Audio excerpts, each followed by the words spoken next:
sitting here with Larry Nims, who is the founder of Be Set Free Fast, and he's so wonderful to give me some time to talk about Be Set Free Fast, and just a wonderful person, so warm and loving. And I just so appreciate getting to know you and taking time to talk about Be Set Free Fast and yourself a little bit. So if you would mind just telling us, how did Be Set Free Fast develop? How did you come up with that? Okay. And what is it? Hello, everyone. I'm a psychologist for 50 years now, and excuse me. And I just finished lunch, and it's a little leftovers. I've been working in the field of psychology in various different ways, from university teaching to being a clinician for a long, long time. And I got very, very frustrated with all the many, many methods I learned to try to help people better. And when I kept seeing over and over again that none of the methods, even combinations, would not completely eliminate all of the problems that people had. And so very, very often people they'd give up, they'd get tired of going through all the emotional reliving of things and all the things we knew to do. They would not be able to afford to continue anymore. And so very, very often I would learn that they would come crashing down again later, that what we had done didn't hold. It was nice when we were doing it. The therapeutic relationship was helpful in and of itself, you know. That is a very important part of counseling and therapy.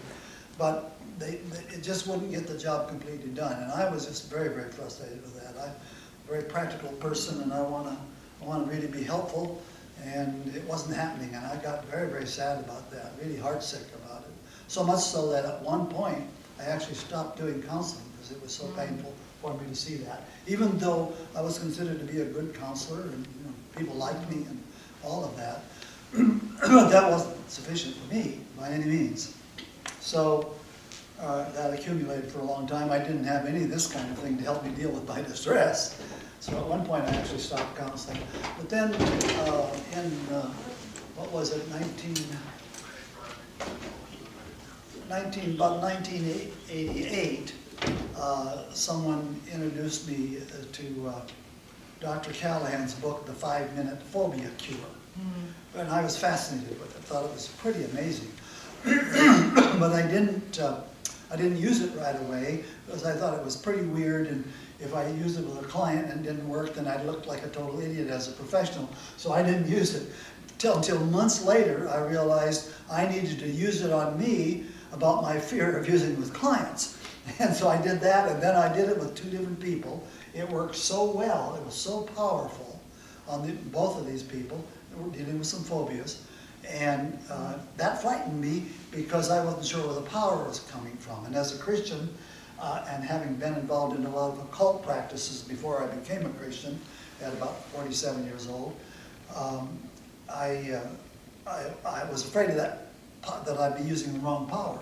And what was that technique, in case people don't know? It was Callahan's first book about his material before he started doing training. It's a couple, tapping. It was a couple of years before he actually started training people and announced his training. In fact, I was the first psychologist that he trained. Okay. So I was just getting very disappointed and sad about not really being able to help people really fully effectively. And so I started praying to God, to show me a better way. And it wasn't just in the summer of 1989 in particular. All summer long I prayed as fervently as I've ever prayed about anything, all summer. And I wasn't just asking him to show me a better way. I was saying, you've got to show me a better way. I can't stand this. There's too much pain out there. We do not have effective help. We need better help for people. You've got to show me a better way. Right. And so the following, in October of '89, I was attending a conference of the ministers in the denomination I'm ordained in as a Christian minister. And there was a prophet there who happens to be the attorney for the denomination who hears from God for people, and he was doing that for a lot of us. And it's on tape. I have a copy of a transcription on my computer, which is really nice. And I refer to it once in a while, and it's very encouraging. it was clear that he knew a lot about my life and what I'd been through, which was an enormous amount of suffering in the first 40 years of my life, including being severely suicidal and 3 serious suicide attempts. In each case, I had it all planned out. I was executing it and backed away at the very last instant. Oh my goodness! Three different times. I was over 40 when the last time. But I was suicidal from the time I was like in junior high.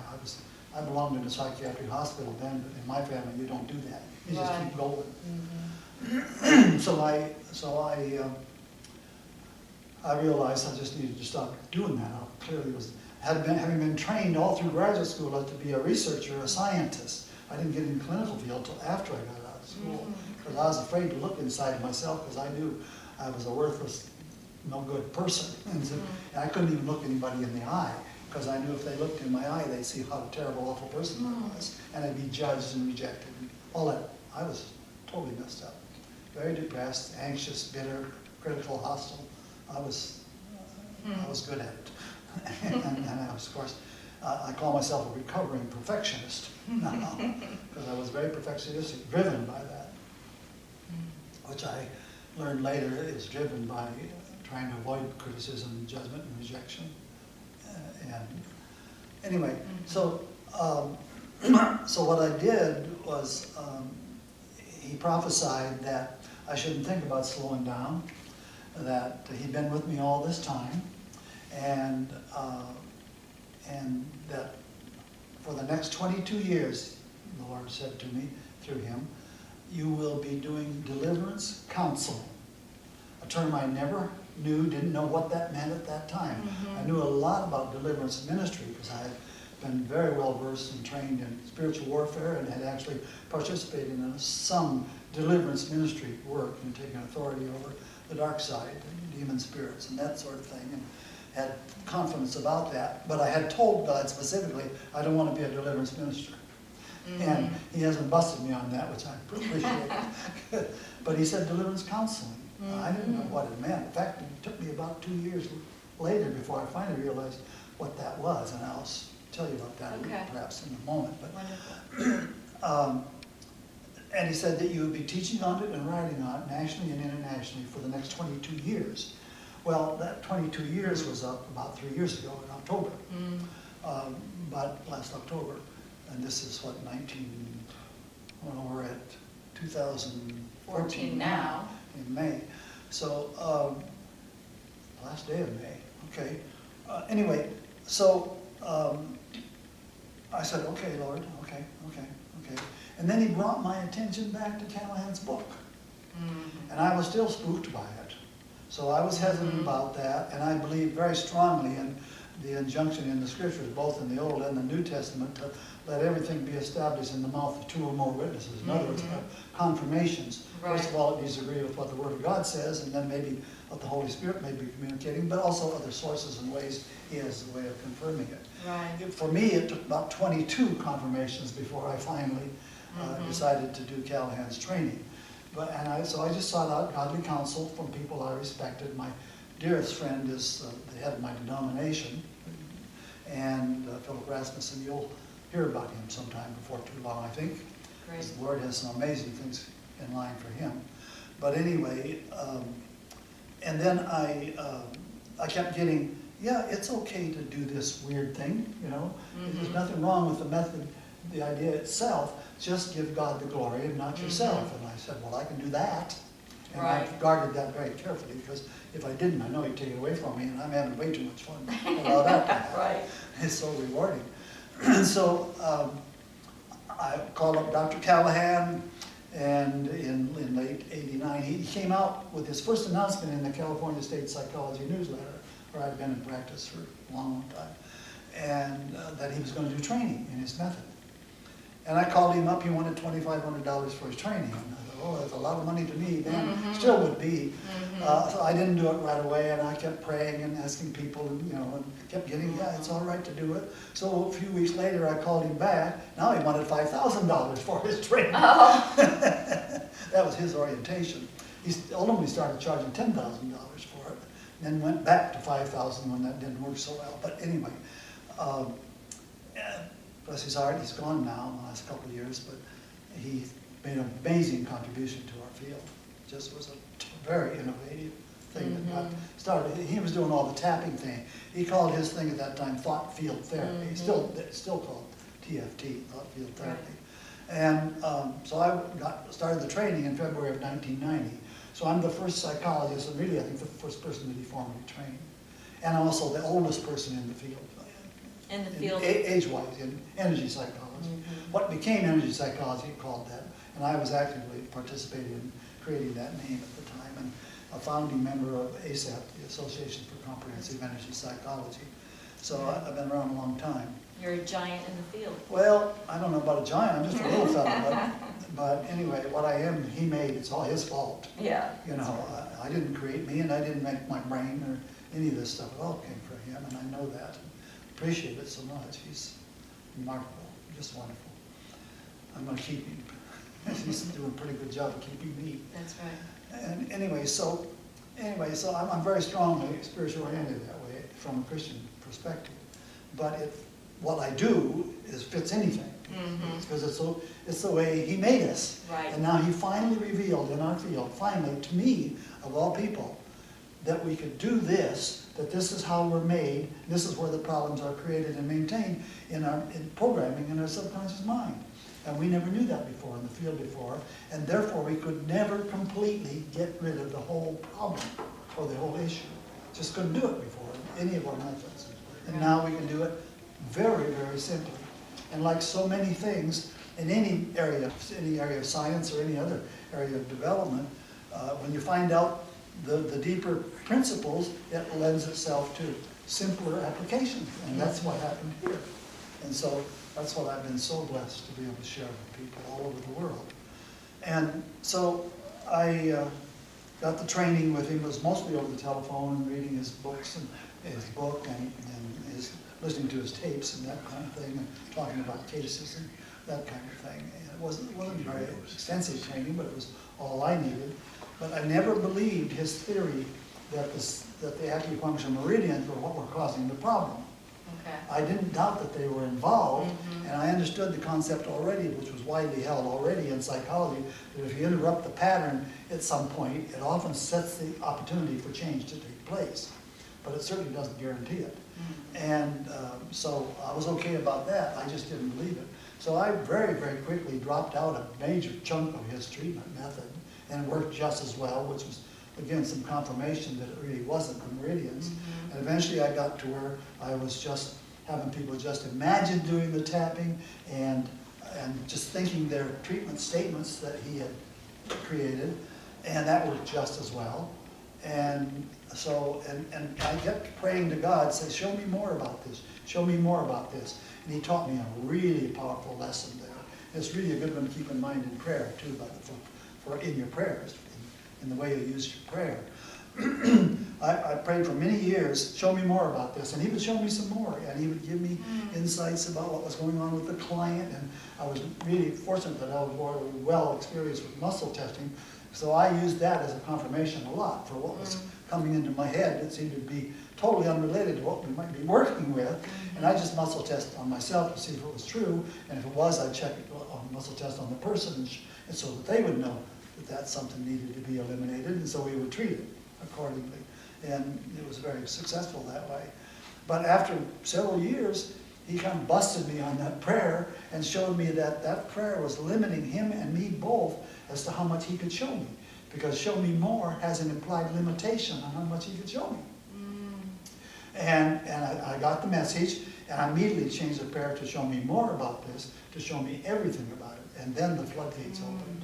Because now I was open to all kinds of things that I could only accept a little bit at a time before that. And I was certainly great at limiting what I could accept, because I was still growing and learning and all of that. So anyway, that was a pretty exciting thing. After about 2 years of doing this, still doing the tapping thing, I realized deliverance counseling meant setting the captives free, setting people free, setting their souls free. Because what actually is happening when you use your cue word to signal your subconscious mind that you intend for it to eliminate all the unresolved emotions from past experiences and the belief that are working together to cause you to automatically react and not have any free choice at all. It sets you free from the mental and the emotional problems that have locked up your free will. So you're really basically in captivity or in bondage to that particular issue, that programming. How did you and the soul is considered to be the mind, the emotions, and the will. So you're setting a piece of your soul free every time you use your cue.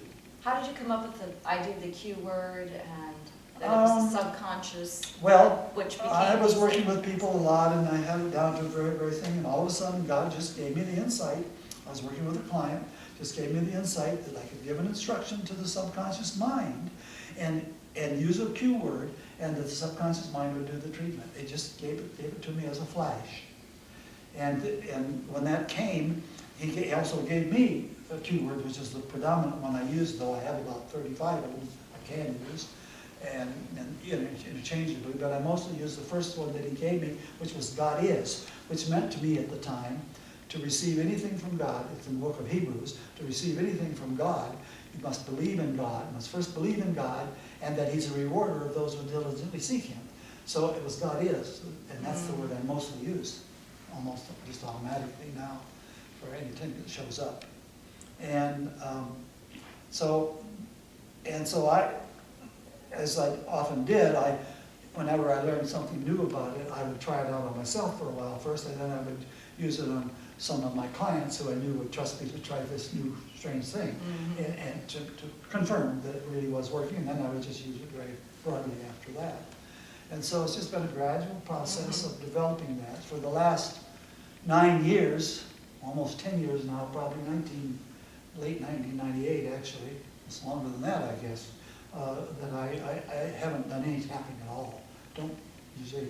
So I've gone way away from all the what's traditionally called now energy psychology. I'm really working with the energy of thought, which is really the highest level of our energy in humans anyway, beyond the spiritual level.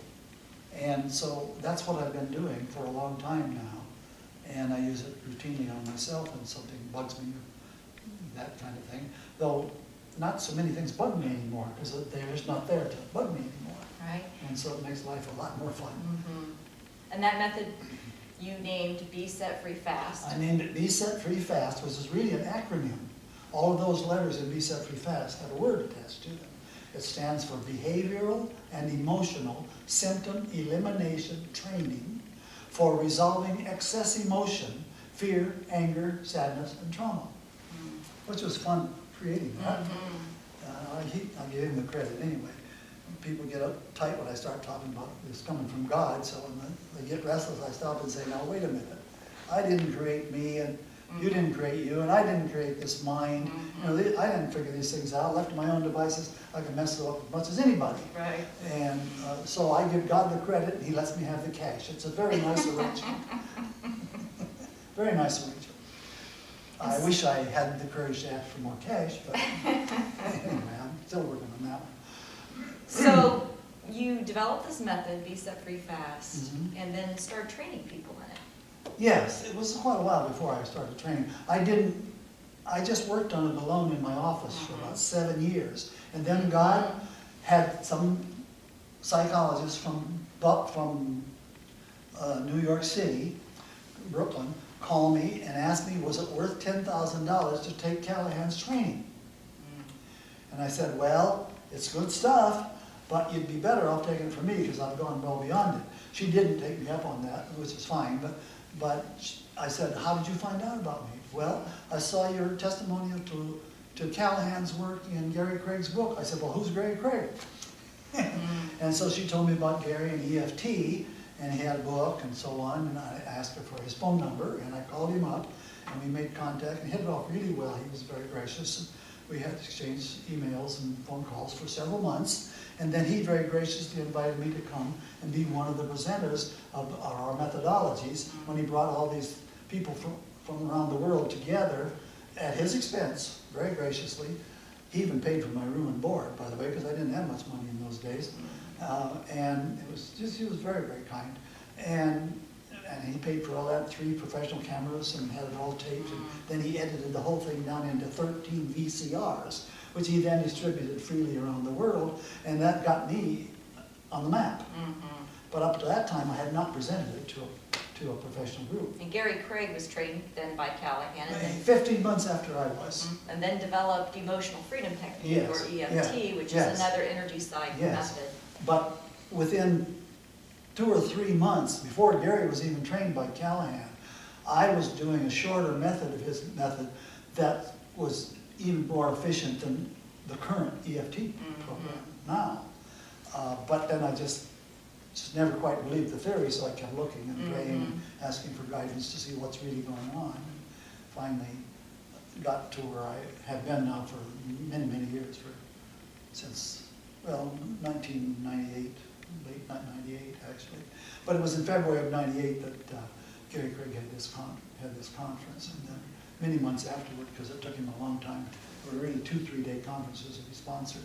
And he gave me a first afternoon of the second conference to do my thing. I was going to do an hour and a half, I thought, and a demonstration and work with the group a little bit, and then somebody else would do it. But they were responding so well, he just let me take the whole afternoon. So it was wonderful, and then people just swarmed up afterward, wanting to know more, write a book, all kinds of things. Want me to write out what the step-by-step procedure was and all that. I never done any of that stuff. I just been working alone developing it. And what you developed was, you were given the insight that if you just involve the subconscious mind and give it a word to prompt it, it would clear out. It would simply eliminate the programming that had been put in there without our permission or our awareness. So we absorb over the years, from all the negativity messages coming in verbally and non-verbally, and our culture is loaded with it, and we get them, especially from powerful authority figures, but also siblings and peers, and all kinds of things. We're embedded in all kinds of, our language system is negative so much. You get a compliment, say, "Oh, this old thing," or say, you did a great job. Well, it wasn't too bad. It's all that negative stuff. And then a lot of qualifying things, maybe, perhaps, if, probability, kind of, I call them weasel words, because they don't take any strong position. They're not clean language. Anyway, so I just had great fun doing it, and it's just so, and I love training. I really love training. And I thought that this conference would be my last training, but now 3 of the trainers come forward and say, "We'll do all the arranging, you just show up." That I might be able to do. It's getting hard because I am legally blind now with macular degeneration, and I've lost my central vision in my right eye, and the left one is going fast. But I'll have peripheral vision. I can rotate around, but it's not so easy anymore. I'll soon not be able to read at all.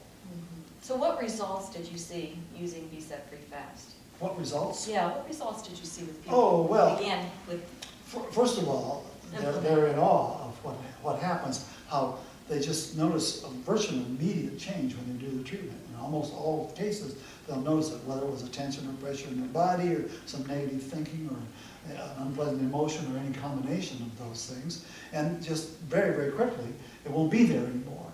And that's pretty fun, and I would typically use muscle testing with them to show them, before we do the treatment, what's going on, and then afterward to show them that there's a specific direct way for them to recognize the change, as well as what they may perceive themselves. And it also helps them to develop more awareness of what they're experiencing by getting that immediate feedback. So, and it has developed my intuition a lot, because I get, through the muscle testing, I get immediate feedback when I'm correct or not. And that really helped to develop my intuition as well. So now you had a method to really help people rapidly, quickly, and completely. That's the most important thing that we could not do before. No method that we have now that I'm aware of at all, anywhere, could do it completely until we knew what the real source of the problems is, which is in the subconscious mind programming, much like a computer programming, and you use your cue word, which signals your intention to your subconscious mind, that it will eliminate that program. It's much like pushing a delete button on the computer, laptop, Right. And it just does it. And it's gentle. There's no emotional distress with it. A person might, when they're working on something, and treating something, some feelings may come up, related to it, but you simply use a cue word for those too until they're not there anymore. Now, if a person starts to cry, I let them cry for a while, because, I don't invalidate crying. God made us to cry, to relieve sadness, and sometimes cry for happiness also. That we're made that way. And when we don't do that, and when we don't shake and sweat when we're scared, and we don't shout and holler and be angry, and throw a tantrum, which is why all those unresolved emotions got stuff back in there, because it wasn't safe to do that. When we don't do that, we're living backwards from the way God designed us to do it. If we had been allowed to always completely release all of our attention and say what we were thinking and feeling, we wouldn't have these problems. They wouldn't have gotten developed. And be supported in what we... So when we don't do that, we're living backwards. And I like to remind people, live spelled backwards is E-V-I-L. And that's what it leads to. It's a fascinating idea.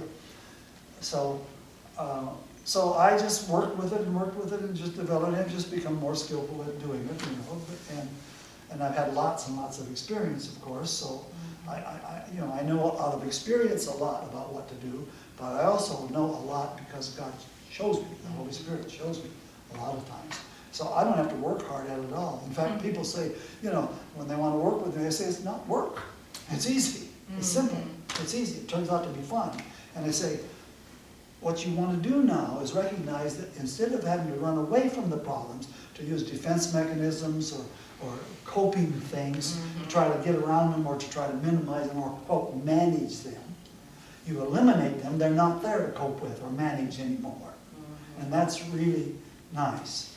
And so it's just so rewarding and so fun. It's just fun because I want to help people. I want people to be free because I think it'll be a better world. And I trust that when people are free, you don't necessarily have to instill or install something new in there. We have natural inclinations to master our world, to expand and to grow. So when we don't have the blocks to do that, we spontaneously do that. So I trust that. You can build in new things. There are ways to do some of that. But trying to do it with positive thinking and traditional hypnosis, what you're doing is setting up little wars inside because you're putting in opposition to what the programming is in there. And the subconscious will always ultimately prevail. You can override that subconscious reaction temporarily, but not very long, and subconscious will reassert itself and do what it's been programmed to do. It's not our enemy, it's not our friend, it just does what it's told.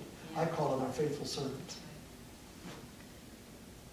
So, can you give an example of how Be Set Free Fast might, or has, worked with someone who has come to you? I can give you lots of examples. One of the things it does very easily is treat what we call simple phobias. They're not simple to the person experiencing them, but not the real complex ones like agoraphobia. That takes more than one treatment. But a phobia like a fear of snakes or water or mice or insects or bees or whatever it might be, or being afraid to speak in public, which is the most common phobia in most cultures, presenting ourselves to other people. They go away typically in one use of the cue word. They just go away, and they're just not there anymore. Occasionally it might take 2 or 3 treatments, but very rarely. They just go away, often in fear of going over bridges or high places, that kind of thing. That impulse when you're up in a high place to feel like you're going to jump over, well, that can be eliminated using one treatment. Yeah, and so those kinds of things, and I've treated all kinds of things like that. Things like particularly problems in relationships. Almost all of our problems come ultimately from something that's occurred in some relationship, particularly the significant relationships like parents or the powerful people who reared us, siblings and authority figures, teachers, preachers, policemen, all of that. And our legal system is very negative, very demanding, and we automatically resist that because it really is coming from outside and violates us, our own personal integrity. So we have little wars going on about that kind of stuff all the time. But when you get that out of the way, they're doing what they're doing, but okay, that's what they're doing. And we don't react to it and don't say and do things that make more problems as well as traumatizing us. So And every time a problem that we do have is repeated, we have traumatized ourselves again. We actually added another problem on top of it, and another wound. So, in other words, whether it's our thinking or whether it's what we say. So it's there's almost nothing you cannot eliminate. Even many physical processes. I see physical pains go away just so easily, typically. And they can be chronic pains that have been around a long time with people. And the physical symptoms often that go with them go away too, because then the body is now free.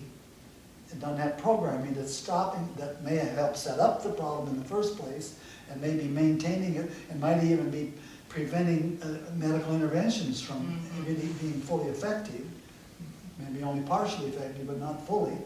All programming that we didn't choose, had nothing to do with, and then also we treat on the other side all the distress we have about having the problem, so that we're not carrying that painful load anymore, and not tying up all that energy. Because one of the interesting things about this is every time you do a treatment, all of that unresolved energy, emotional energy from the past experiences that's tied to the particular belief system is now free to be used wherever it might be needed, and not bound up in that system of a belief and negative, primarily negative emotions. There could be extreme positive emotions mixed in there somewhere too, that throw us off balance as well.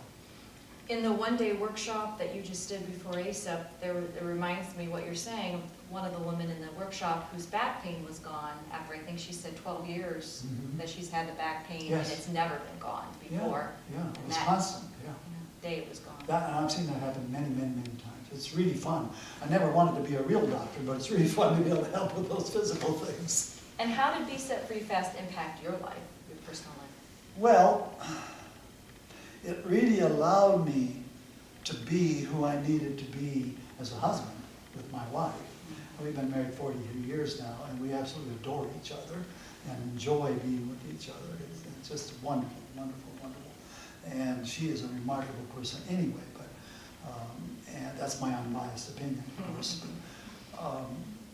So it helped me that. It certainly has helped me in being a much more effective counselor.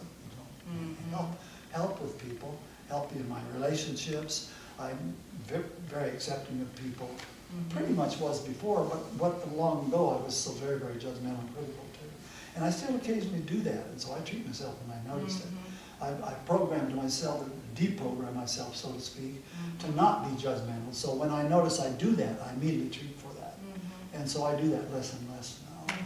That's pretty nice. So I don't carry that kind of tension, that kind of junk around anymore like that. And that's pretty nice. And it's nice for anybody as they make more progress in that. They just suddenly find life is better. And a lot of things, and one of the fascinating things that happens with people, they'll treat something that's been a problem for a long time and throw you way off balance and all that kind of thing, and distressed, and interfere with your clear thinking and effective, skillful planning and follow through and all of that. And now you don't have that there anymore, so you can see the present situation for what it really is instead of for what it's triggering from the past. And then you can, pretty much know automatically what's the best way to respond to it, which very often is no response is needed at all, instead of some negative reaction that makes things worse for you and for the other person that might be involved. And then what happens is that then when that kind of situation shows up again later, you just don't pay any attention to it, and then you suddenly realize sometime later, oh, I didn't react to that like I always used to. But you don't notice it at the time because there's not all that emotional distress to demand your attention anymore. It just isn't there. So that's pretty fun. Wonderful. Wonderful healing method. It is really wonderful. I don't call it healing because that gets into a medical thing and you can get into problems with people don't want. So I don't call it healing. I call it a treatment or just setting people free. So when I say treat something, what I'm really just saying, use your cue word to signal your intention to your subconscious mind to eliminate, neutralize, whatever term you want to use, make inoperative that entire program of unresolved emotions and a belief. And the subconscious does all the treatment, and it always does it instantly. So, It never does not do it, it always does it. Your cue word never wears out. You know, sometimes people think my cue word doesn't work anymore. No, that means something else has got coming up that's blocking. You just treat that block. You don't have to know what it is. You don't have to be able to explain it, to understand it, to diagnose it, to treat it effectively. All you have to do is consciously notice that it's happening and you don't want to keep it, so you tell your subconscious mind your cue word and it eliminates it. so you have instructions to the subconscious mind for what you would like One to time. do. One time. That you No read. trance, anything. You just read that through, You don't just hear it. hear it, Mhm. and then you come up with the word. Any words you want to use.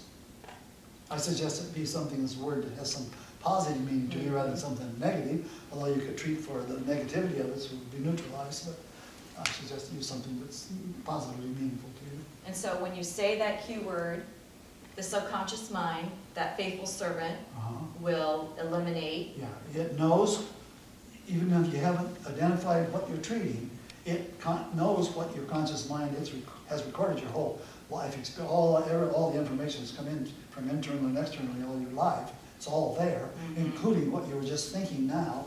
And so it knows what prompted you to use your cue, it knows what you intend for it to treat, and that's what it'll treat for you. And it will do that without, just on its own. Yep. Subconscious will And follow you- through with those instructions. Instantly. Always, instantly. Sometimes there's several things going on all at once, and you might need to treat each one of them. A lot of times, you can treat whole clusters of things all at once, like self-image, for example, which is a whole bunch of negative evaluations of who we are as a person, as a human being. But you can treat the whole bunch all at once. And typically with most people, there are between 1,500 and 2,000 different programs that are negative messages about who I am as a person. But they all go away in one treatment. It's fascinating. Yeah, same way with self-confidence, the same way with whether I like people or want to deal with people. Virtually everyone, when I muscle test them, will test, no, I don't like people, and yes, I don't want to deal with them. Same thing about, I don't like the world, don't want to deal with the world. Another one that's a big one that hardly anybody knew, I didn't know until God revealed it to me, and I treated it years ago in myself, tested on, I want to live. And it says no for virtually everyone without fail, around the world. It's just a universal problem. At the subconscious level, not the conscious level necessarily, but at the subconscious level. And so it's limiting us in terms of really taking hold of our life. A corollary to that one is I don't embrace my life that I've been given. I mean, you like everything about your life, but if you don't embrace it, you know, but they'll also typically test on the statement, I don't want to live. They'll typically test no to that one, and they'll test yes to, or no to I want to live, and no to I don't want to live. So they're stuck in between as far as their life is concerned. And the way I like to put it is, as far as their life is concerned, they've got at the subconscious level, they got their feet planted firmly in midair. There's no solid foundation with their life that way. And so you get that out of the way, and now they're much better grounded about being alive and experiencing life. So that's pretty fun. That was a wonderful thing that God showed me a long time ago. Helped a lot of people with Be Set Yeah, Free Fast. yes, it's so fun. Amazing. It's so fun. How has Be Set Free Fast, how does it interface with your faith? Well, how does it interface with my faith? Well, first of all, I believe that God created me, you know, and I also strongly believer in Jesus as my Lord and Savior, and that I am saved and I'll be with Him in eternity, and I'll enjoy sharing it with you.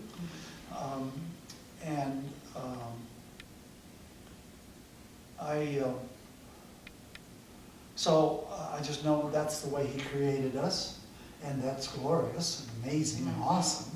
You know, one of the Psalms, David's Psalm says, we're fearfully and wonderfully made. Fearfully doesn't mean scared, it really means awesome. And wonderfully made, and we really are. And we don't even come close to understanding what that all means, but when we think about ourselves and how we could be functioning the way we are, and how our body recovers from things and things like that, and how it functions, you know, all the systems of our body, the nervous system, the elimination system, you know, everything, it's just awesome. And our sensory systems, just amazing that they work at all, and that they work all in an integrated way. It's just absolutely amazing. And we're so far from understanding it. And it's so rewarding, you know, because I recognize that God has called me, and all of us really, to love each other, as to love our neighbors as ourselves. You know, that's the strongest commandment Jesus mentioned. And sometimes I'll tell people, don't you dare love me the way you're loving yourself.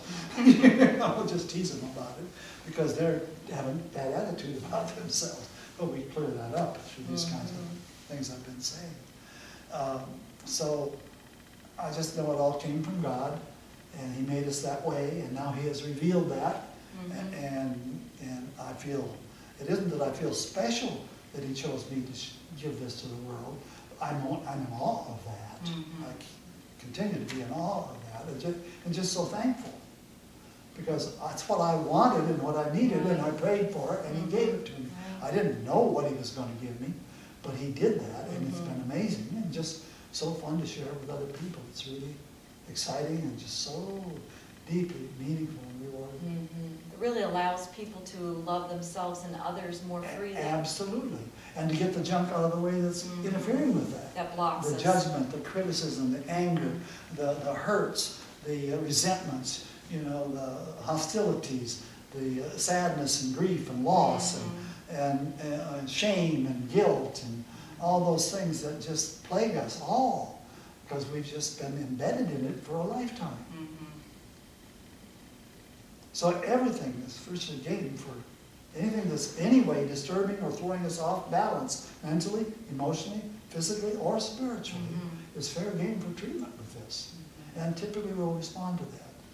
Now, there are things we need to do at the spiritual level as well. At the psychological level, at the root of every problem, at the psychological level, is fear, some kind of fear.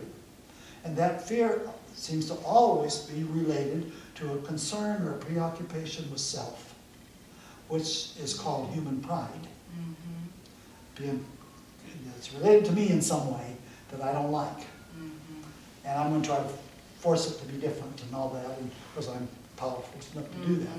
I want to believe I am anyway, which is I've heard it called a myth belief. Not just a misbelief, a myth belief. And so it's related to that. And the two main issues about human pride are do I perceive that my needs are being met adequately and will be met adequately to my satisfaction? Or are they being threatened in some way?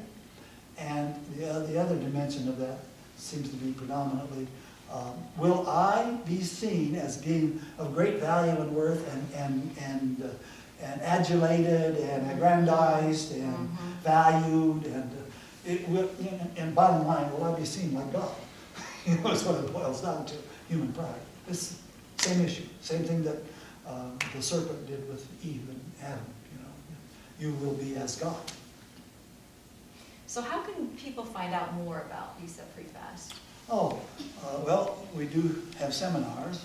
Alfred does some in Europe, and there's another gal that does some over in Germany in particular, one of my trainers, and I've done lots of them over the years, and I don't know how much more I'm going to be doing because it's getting more challenging, but these guys have come forward and said they'll take care of the details, and I just need to show up.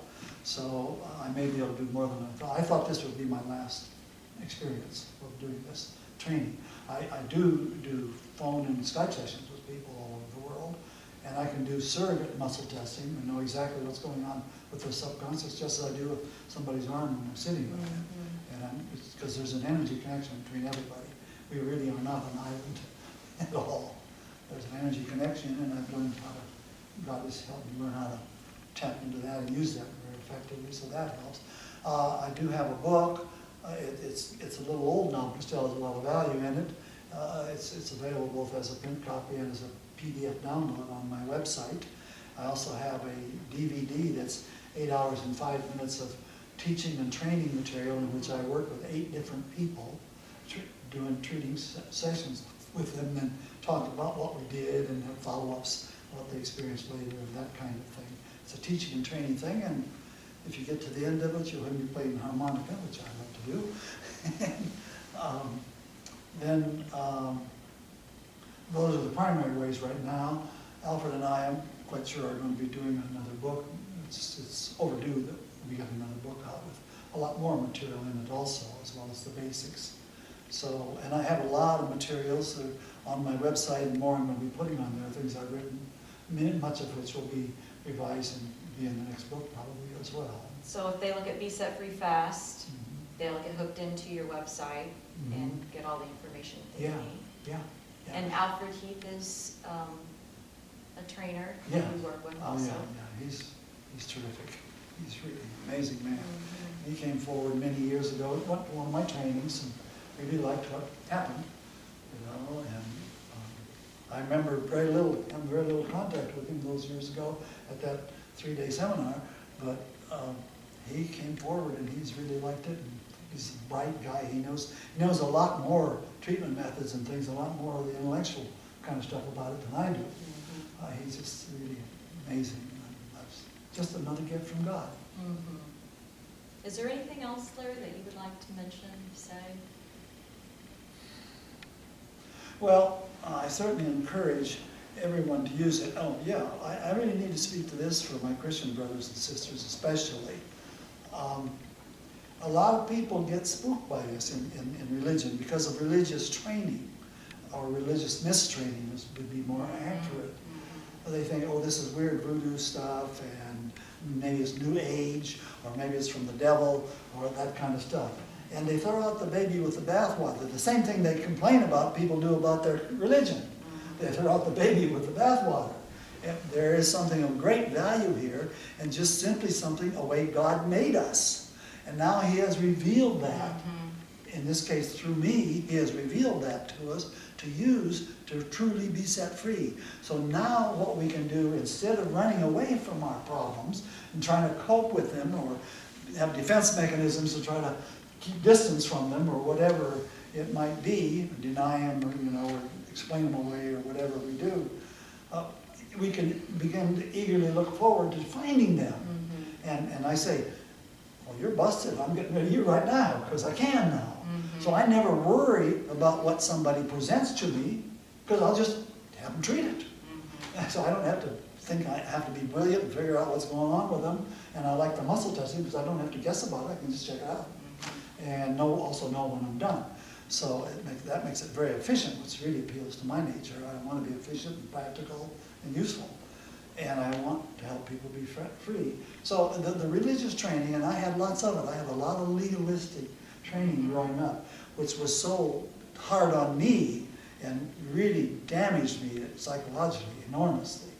And so I had such a terrible self-image and no self-confidence.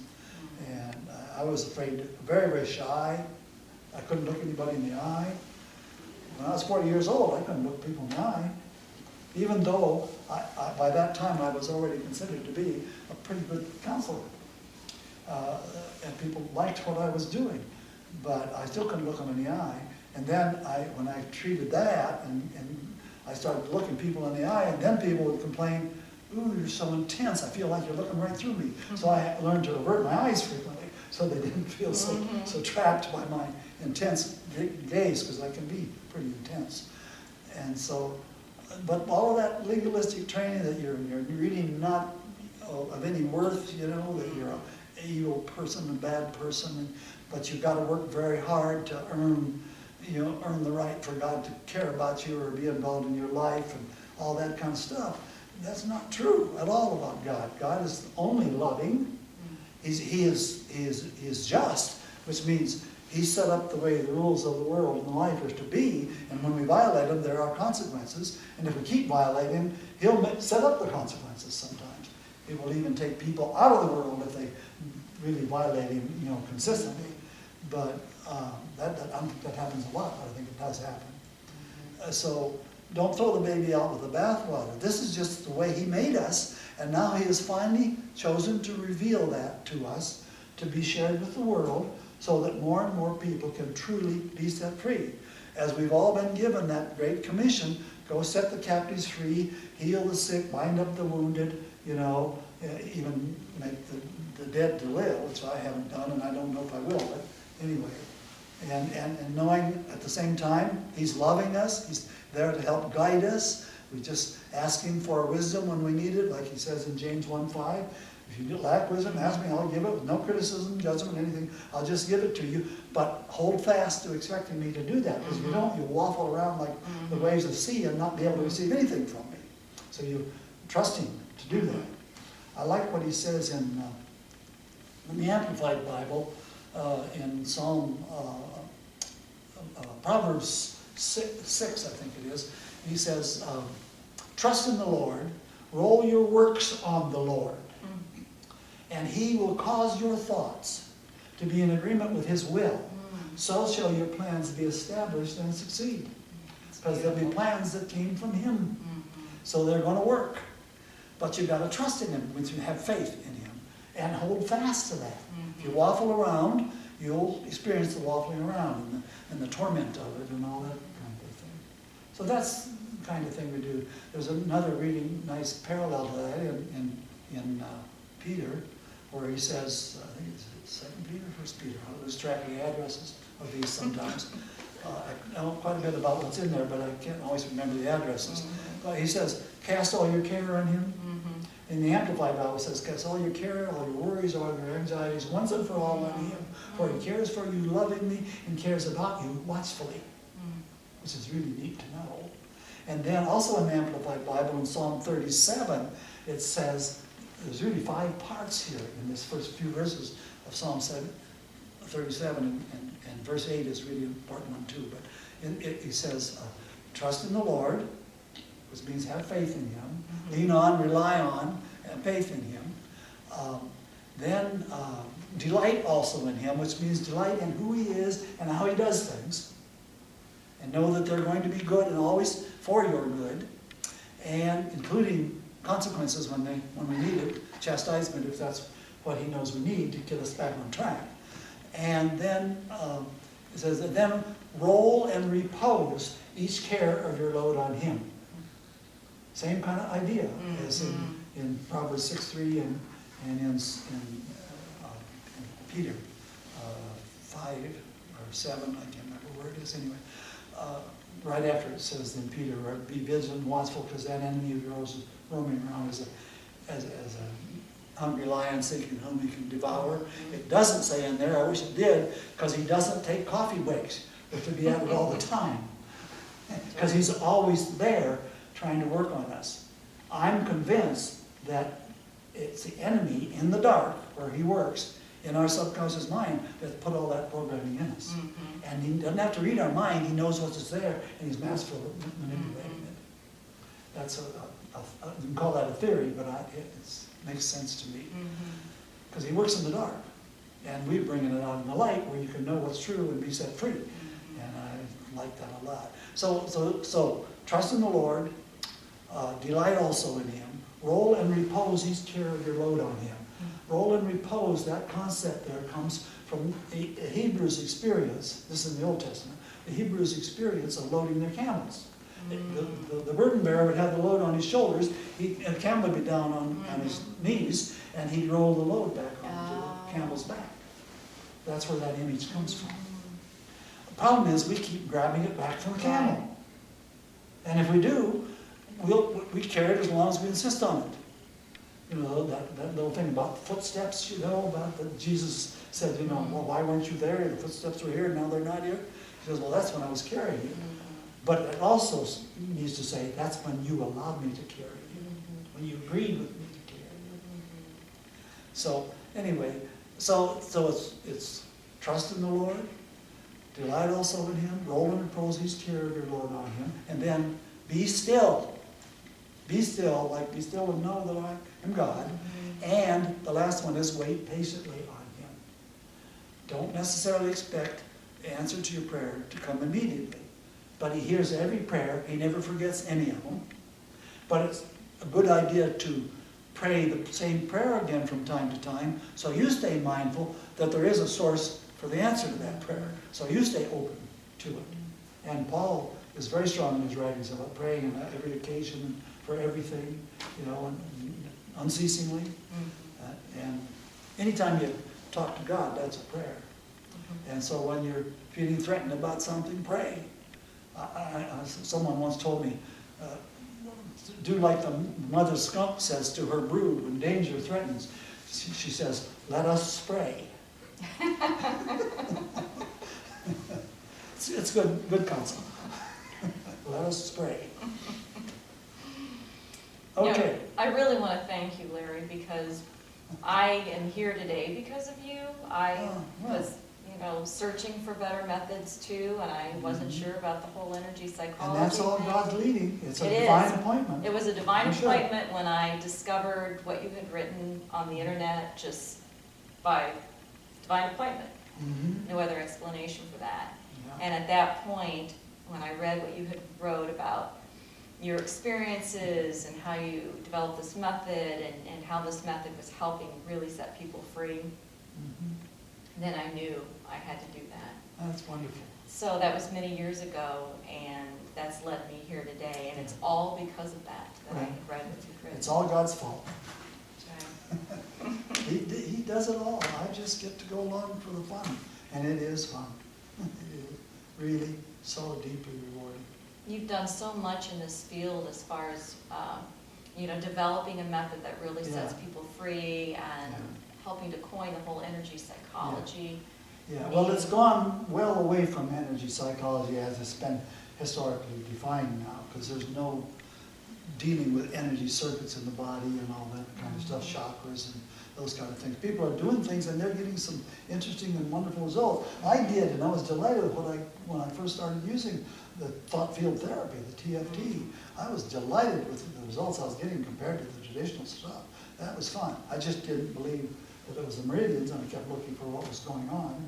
It just got better and better, and then took a whole big leap away from all of that to dealing directly with where the stuff is created and maintained and activated. And that's in the programming in the subconscious mind.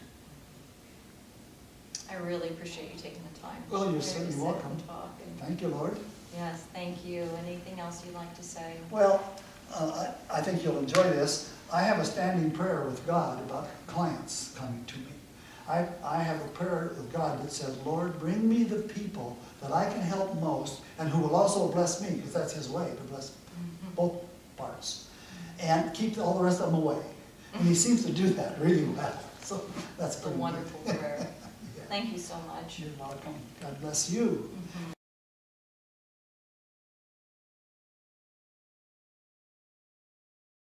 Okay. Hi, Julie. Hi. So what is it that you're been dealing with as you've not been able to? I just have this fear of spiders that I've had since I can remember.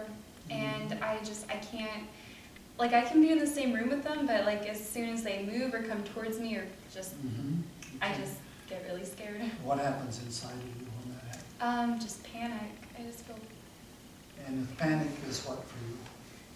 just like my heartbeat increases and I just get really nervous. Do you get sweaty palms or anything like that? Yeah. Okay. Shaky, it's quivering? It depends how. How strong it is. Right.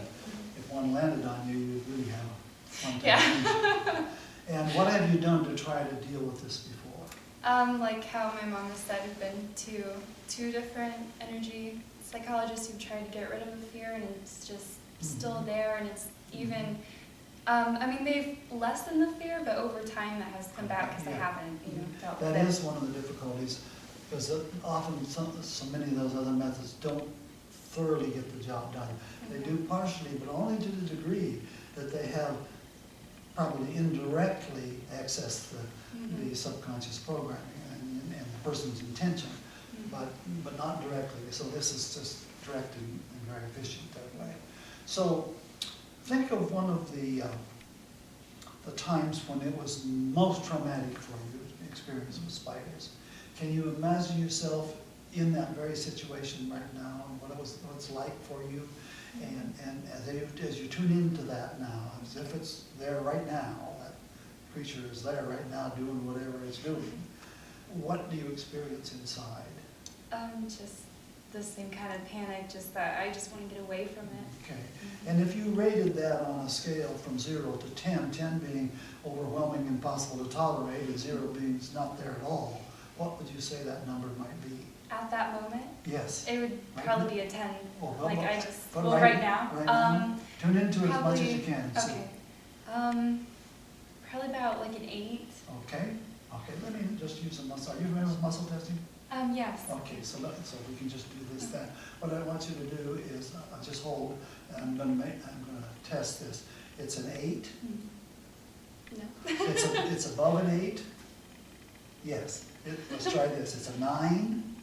Okay. It's a 10. No, it's a 9. Yes. But Okay. you're close, and All right. people typically are. But very often when we tune in, we're not so accustomed to doing that. And so sometimes it's very close to where we are, but may not be exact. Mm-hmm. That's not crucial, but I just wanted to show you that for your own understanding All right. about this. Mhm. So don't worry about if you don't have it exactly, because what you want to do is get it down to where you can't find it at all. Right. And that's where we're going now. Okay. And have you chosen a cue word? Have you read the instructions or heard the instructions? Um, If not, I'll give them quickly to you. We did one time, but this was many years ago, Let- and I well- did have a word. Okay, well, it'll probably still work, but just Okay. as a precaution, let's just give you a quick and dirty instructions. Okay. about it. Okay, now, Julie, Mhm. whenever you use your cue word now, you remember the cue word? Yeah. Okay, if you didn't, you could tell your subconscious another one, and you can use them interchangeably, but, and have as many as you want. Doesn't make any difference what word you use for what problem. I just mostly use the one I started with, and I use the second one I like too, which is Baruch Hashem, which I learned from my wife's Jewish family, which means in Hebrew, in ancient Hebrew, means bless the name, because they wouldn't say the name of God, so they refer to it as the name. So Baruch Hashem means bless the name, and I like that one too. But mostly I use God is. Okay, now, so when you use your cue word, every time you use it now, from now on, when you're intending to eliminate some problem you don't want, problem being a set of unresolved emotions from the past experiences that got buried because it wasn't safe to let them all out, or you weren't allowed to let them all out, and even taught to be terrified to let them out sometimes. Talk about terrorism.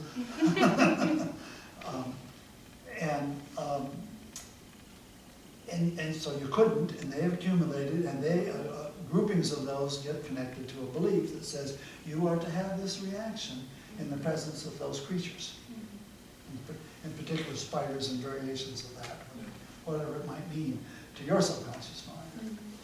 And you didn't choose that, you had no choice about it, there was no way you could have ever prevented that from happening to you. You certainly didn't give permission for it. So all the criticism that you've been programmed to do for yourself about having that, and that you're somehow something wrong with you, or is not really appropriate, but it's highly programmed.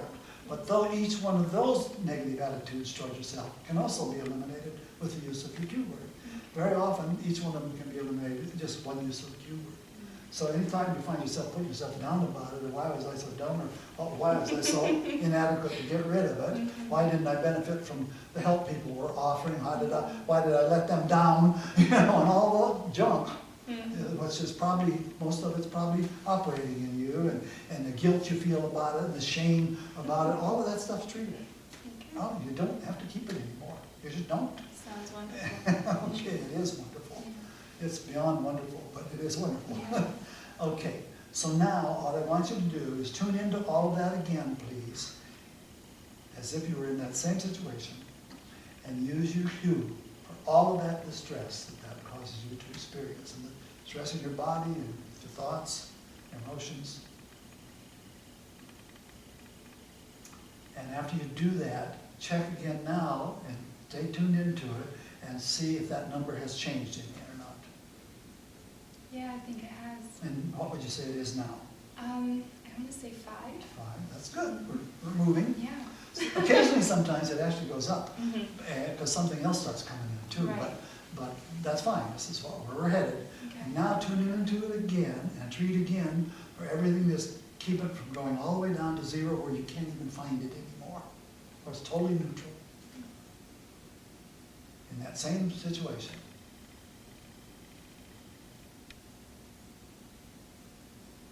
And check in and see what that number might be now.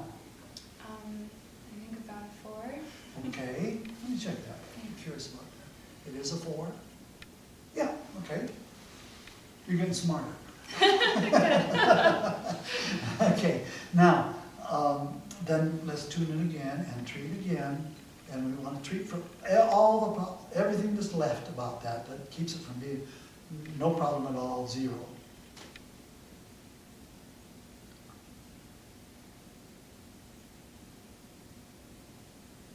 Okay, let's check again. Well, what number would you say it is now? Any more change or not? We need to know either way. I think it's about a 3. Okay, let's check that. It's a 3? Yes? Oh, that's interesting. You're very loose now. Okay. Rice Krispies. Okay. That's a good cue word, by the way. Now, let's treat again, tune into it again, and treat again. And I'm going to let you do now. Notice it, consciously notice it, and use your cue. And then notice again and see if there's any more, and use your cue. And if there is more, use your cue, and keep noticing and treat. Consciously notice and treat, because that's what, if you don't consciously notice it, the subconscious won't know what you're intending to treat. So you notice and treat. Do that now and see if you can bring it all the way down. Okay. And we'll give you a little time to see what happens.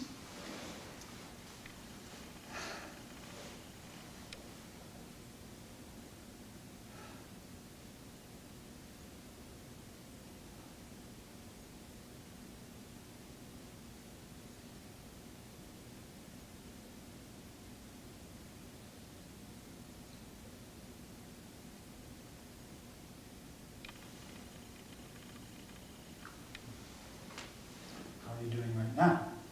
What number would you give it now? I think maybe a 2. Okay, let me check something with you then. I'm a little suspicious about this, so we'll check it out. I don't have to just guess.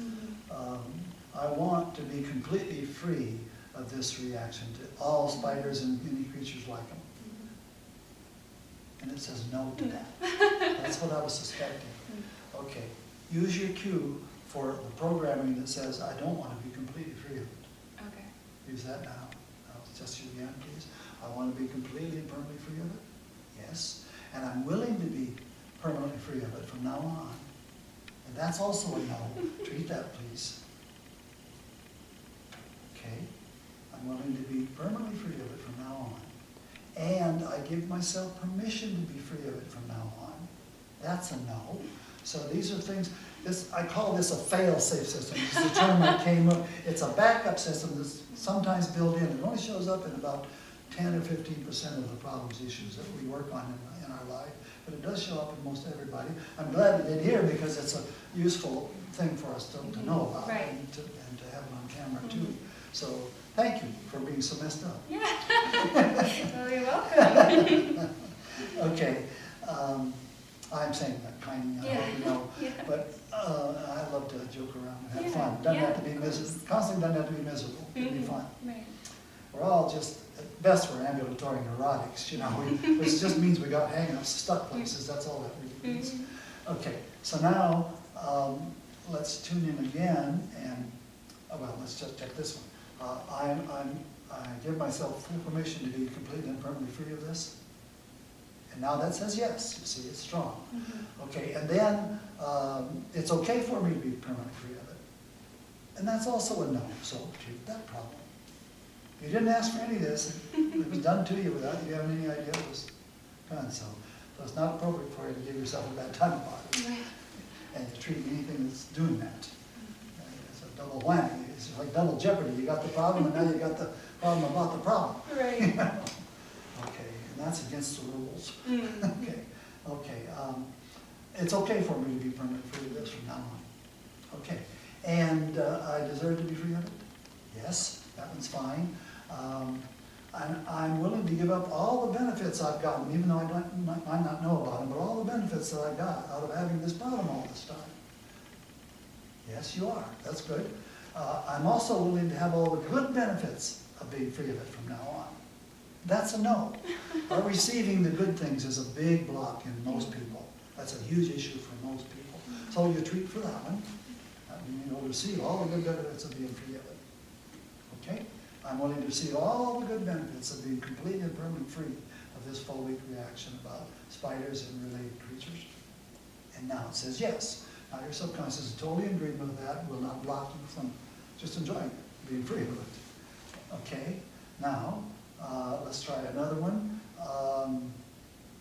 I'll do everything necessary to see to it that I stay free of this phobia.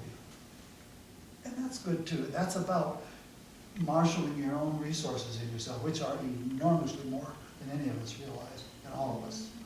We have so much more knowledge and information and experience that we don't access because of programming predominantly, that blocks us from accessing. But we've accumulated all kinds of information and knowledge and wisdom, well, observing things and experiences we've had and we've read and all that sort of thing. It's there, all there. Your whole life experience is there. And so your resources are readily available to help you to maintain this now. Okay, but there's some other things that could still be going on to get in the way. And this fail-safe has 12 different possible problems in it, this sequence, and they come pretty much in a hierarchical order, and that's the order in which we're treating them. But it's never all 12 of them. It's typically 6 to 10 or 11. Never all 12 for me. I've never seen it be all 12 on anything. And I've done hundreds of these, so probably more than that by now. Anyway, so the next one to check out is, I still have one or more problems, problem being a set of unresolved emotions and belief system. I still have one or more problems that will make me keep or take this phobic reaction back again. And that says yes. Now, we don't know how many we could test and see if we wanted to. I just tested for one or more to make sure we have all the possibility. But you can treat them all at once, however many there were. Just so use your cue for that. And we'll test again. I still have one or more problems that would make me keep or take this phobic problem back again? No. Now another one is, there's still something in me that would make me keep or take this problem back again. And that's a yes, so whatever that something, one or more of them could be, you treat all of those, meaning gives you your cue. Your subconscious does the treatment for you. Okay, there's still something in me that would make me keep or take it back? No. See how it changes? When Yeah, the subconscious just gives it up just like that. Now, I call it our faithful servant. It just does this for us. And now the last one is this one. I'm vulnerable to taking this problem back again. That always says yes, and typically they're up towards 100, 150 vulnerability problems. It's huge in everybody, no matter what the issue seems to be. So now you just treat for all those vulnerability problems right now. There's one use of your cue. Okay, I'm still vulnerable to taking this problem back. Now that's enough. Now tune into that whole thing about that terrible experience again, or any others you think of, and see if it stirs you up at all anymore. If anything that's above a 0, then use your word for it until it goes to 0. Can you find any that stir you up at all? I don't think so. And I don't think so either, but I'm checking with you. No. So how are you doing? Good. Okay. That phobia is gone now. It's not operating inside of you anymore, and it won't. That was the most calm I've ever felt thinking about that. It's really amazing. Well, it is amazing because we didn't know this was possible, and especially that it could be this simple. But it is, because that's the way God made us, and now He showed us that to help us to be set free. So thank you so much. I really appreciate that. There's one thing that would be really helpful for us to do in Hey, Larry. finishing this, and that's what I call a closing sequence. That's Hey, Larry. 5 quick treatments. Sorry, before you do the closing sequence, could you go over some other scenarios of spiders or yeah. maybe sensory and Yeah. things like this? Yeah. Can you think of another problem, another time that you had a problem with spiders? And I'm going to see if it makes you weak or not. Can you think of one?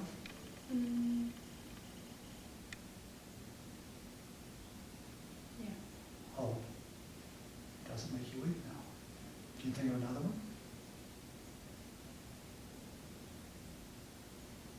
Can you? Hold. You see, it doesn't have that effect. It doesn't have that power over you anymore. You've taken your own personal power back, basically, here, about that whole issue. And that's what it does. Now, to finish, I have what I call a closing sequence. It's 5 separate treatments, each one usage of cube, so they go pretty quickly. But they are designed, and they're there for the specific purpose to help protect you from taking back the problem, to protect the progress that you made in the treatment. If we'd have done 101 treatments, or just what we did do, we'd just do the closing sequence for the whole bunch, not for every problem. We just do it at the end of a treatment session. So the first one is to treat for all of the traumatic stress that having this all these years and experiencing and re-experiencing it has caused you to experience, because that hangs like a cloud over us somehow. Okay, so you just, I would normally have you say all trauma and use your cue, so do that just so we'll make sure we've got it So we covered. say all trauma. All trauma and use your cue. And now, trauma's all gone, yes?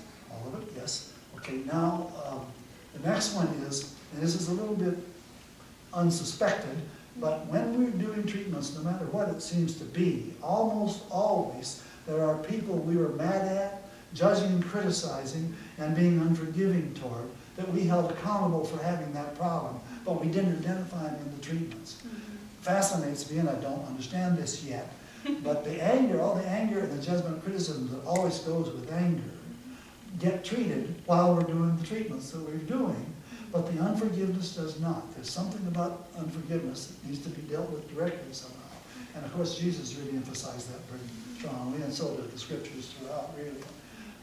So what we do is just say, I forgive everybody and everything, and use your cue. Say that? I forgive everybody and everything, and then use your cue. And that will clear up all that unforgiveness that we didn't identify. Okay.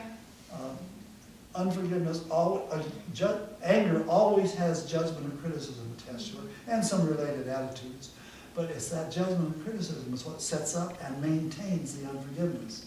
So, and this is a misteaching in a lot of religious teaching, that you got to forgive, forgive, forgive. So that people work hard at forgive, forgive, forgive, forgive, not realizing that if they don't treat the anger, then the judgment and criticism that's attached to it has not been cleared up, and it'll keep recreating the unforgiveness.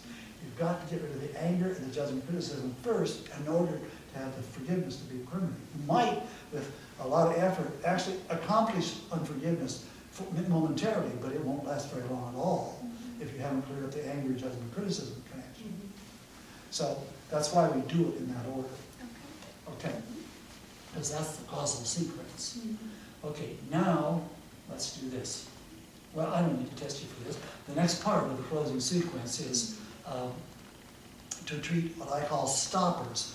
And that's just a whole set of messages, programs really, in our subconscious that can interfere with having these things work, like doubting it's going to work, doubting your ability to use it, doubting that it's going to last, that it might work for other people but not for me, you know, what other ones go with that. But there's just a whole bunch of them. So in the basic instructions, I have not only, it'll treat any of the 9 that I listed in the instructions of the subconscious, but any other problem that acts like a stopper. So all you need to do is say all stoppers and use your cue. Right now? Please. Okay, so all stoppers. Okay, good. And that'll clear those. And then the last 2 are this. And I want to show you this one through the testing. I'm angry at myself for every problem I've treated here. And all the ones I treated with when I was trying to get help from other people. And that'll say yes to that. And I judge and criticize myself harshly for every one of them. And that'll say yes. Not just a little bit. It's harshly. It's always harshly. We're programmed to be very tough on ourselves that way. But I'll forgive myself for at least one of those problems. And that'll say no. And that's the way it is for all of us in programming. It's there. When we're angry, judgment, criticism, it's harsh judgment, criticism, and we will not forgive ourselves for it. So now treat for all that anger, judgment, and criticism. So for all that anger, judgment, Yeah, and criticism. You just say mad at myself or angry at myself and use your cue. Mad at myself or angry at myself. Yeah, you don't have to say both. Either one will work, whichever you prefer. Mad at myself or angry at myself. Now, I'm still mad at myself for at least one of those problems. And I no longer judge or criticize myself at all for any of them. But I'm still not about to forgive myself for any of them. And that'll still say yes also, because we haven't treated that yet. Okay. So now you just say, forgive myself and use your cue. Okay. Forgive myself. Use your cue. Okay? I completely and permanently forgive myself for all of those problems. And that's a yes now. That's what it is. That's amazing. And we're done. It's awesome. Well, thank you so It is much. awesome. Really Awesome. We have an appreciate awesome that. God. He's awesome. So He made Judy, us this way. We are fearfully and wonderfully made. Yeah. It's awesome. can you imagine a spider? I just wondered about Yeah. that for Like yourself. right now? Yeah. Can you imagine a spider right now?